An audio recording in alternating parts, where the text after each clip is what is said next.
What a cute little fish. No bigger than a baby clownfish. This is a yellow chorus wrasse. And he is in a 10-gallon aquarium. And he's super small. And if you don't know any better, you come into a fish store and you see a fish like that, it's bright yellow, and you'd be like, I want that in my 60-gallon aquarium. The problem is that fish gets really big. It gets about 7 inches and is an active swimmer and needs a big tank because it's just swimming all over the place. This is a convict tank and that is a sailfin tank. Both these fish are in a 75-gallon aquarium. They're relatively small and they got plenty of swimming room, right? Again, for now they're okay. They're in quarantine, they're getting medicated. They're okay in a 75-gallon tank. Now most places will say, well, we recommend about a 150-gallon tank for these guys. But I'm telling you, long-term, these fish need a much bigger aquarium to be able to thrive and be happy. If you've ever gone to an aquarium, you know just how big some of these fish can get that you see in these fish stores. Even these little chromis right here, very popular fish that you see in the hobby. You think, oh, I could get these guys in a 30-40-gallon aquarium, no problem. These guys get decent size, and I would say need at least a 100-gallon aquarium.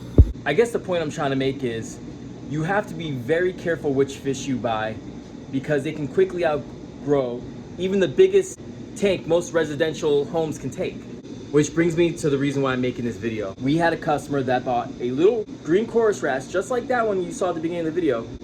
And years later, this thing has gotten about 7-8 inches big, and he's fat, and he's an active swimmer. And he has a 150-gallon tank, and it just outgrew his tank, was no longer living a healthy life. So the customer felt bad and wanted to rehome the fish. So that's what we did. We took him out of the aquarium, brought him to our store, put him through full quarantine, got him back healthy again.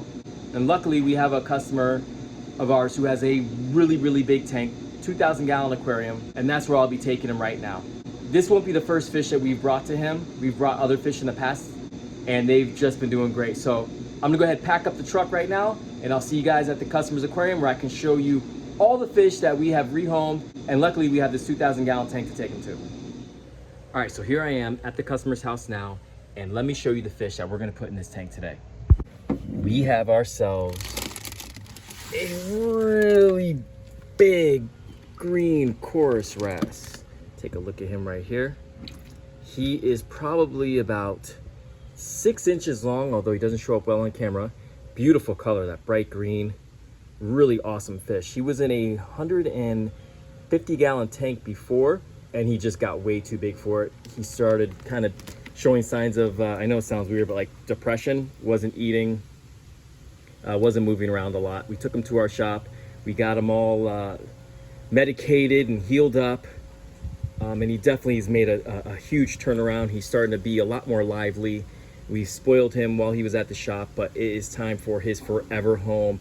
And what is better than a 2,000-gallon aquarium? Look at the space he has to roam here. I mean, from depth-wise to length-wise, nice little sand bed. He is gonna be absolutely, unbelievably happy in this new aquarium. This thing is massive. I don't even know the length from side to side. I don't even know how long it is, but it is a really big aquarium. We already have several fish in the tank that more on the predatory side, but nothing that's gonna bother him or hurt him. You know, I think the most aggressive thing in here is a clown trigger, but I think the chorus wrasse will be just fine with that guy. But we have some really pretty fish in here, which I'll go over in a second. Let me go ahead and get him acclimated, and then we'll go over and look at some of the fish that they have in this tank. And I'll give you the story behind kind of a lot of the how a lot of these fish came to be in this aquarium. While I'm here, I'm going to do about a 300-gallon water change, just because we're here, I think once every like month and a half or something like that. So I use this time to do a really big water change. So I'm gonna go ahead and set that up now because although there's not a lot of fish in this tank, it's just good practice when, you know, it's starting to stock up now to go ahead and start doing these water changes. And a 300-gallon really isn't that big of a water change. Although 300 gallons seems like a big water change, being that this tank is 2,000 gallons, it's really just a small dent. But you know, we do these every so often to make sure that the tank is pristine, and it's looking great right now. So I got the water change going. So while I'm doing that, I'm gonna go ahead and kind of walk you guys through the type of fish that they have in this aquarium. And let's go ahead and start with the most inquisitive fish every time I'm here, the clown trigger. This is a absolutely beautiful fish. I know it's a really popular fish. When you're first starting out in the hobby, you usually see these in the fish store. And at least for me, I was just like, whoa, I want that. What type of tank?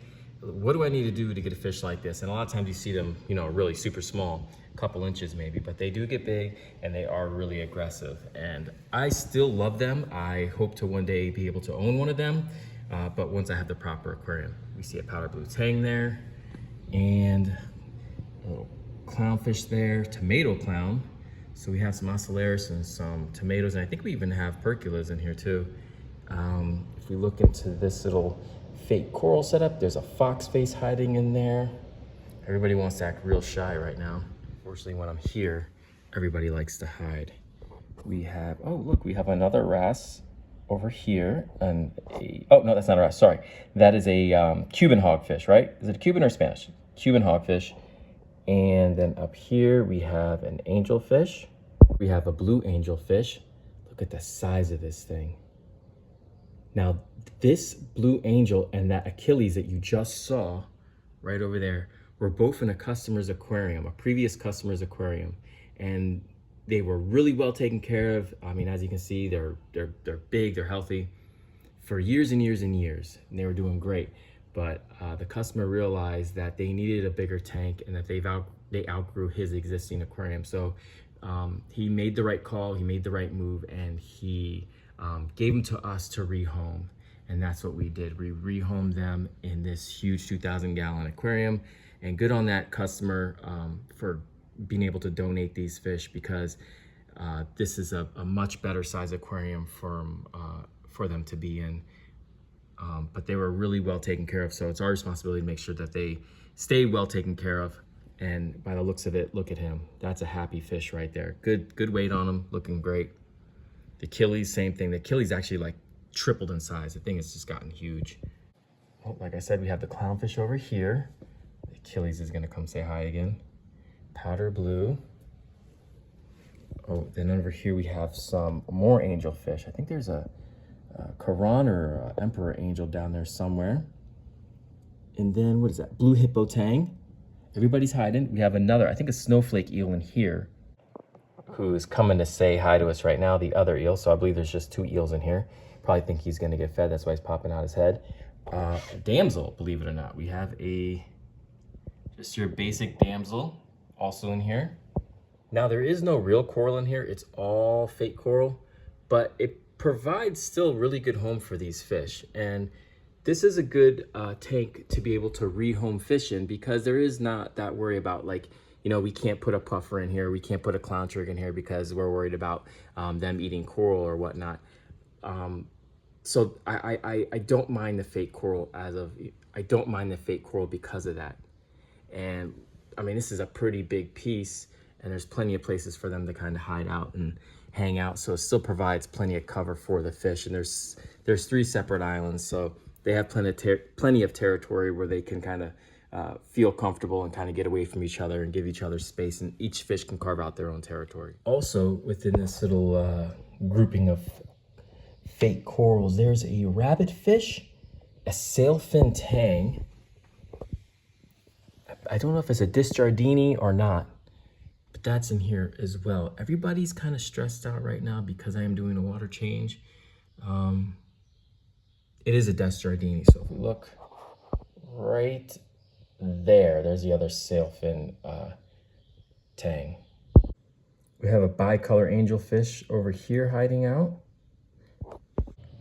I love the look of this aquarium from the very front right here, just because you can get an idea of just how deep it goes.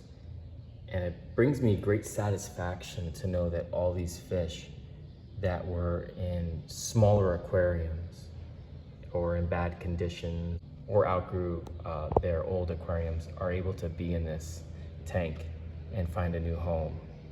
And now we can really get an idea of just how big these fish are gonna get. And that makes me very, very happy. And what just happened to me, there's an iguana up in that tree. I don't know if you guys can make him out, but I was over here by my van and he nearly got me. So I dodged a bullet on that one. Yeah, I see you up there, buddy. Nasty. I heard a thud right by my head. I'm like, what is that? I looked over, I'm like, yeah, that wasn't from a bird. Ooh. All right, the time has come to let the green chorus wrasse out of the bag and into his new home. I'm really excited about this. He's actually pretty big compared to the other fish, so no problem. He'll be able to handle his own. Clown Trigger is very interested in what's going on here. So let's go ahead and do it. Acclimated, and now we will release.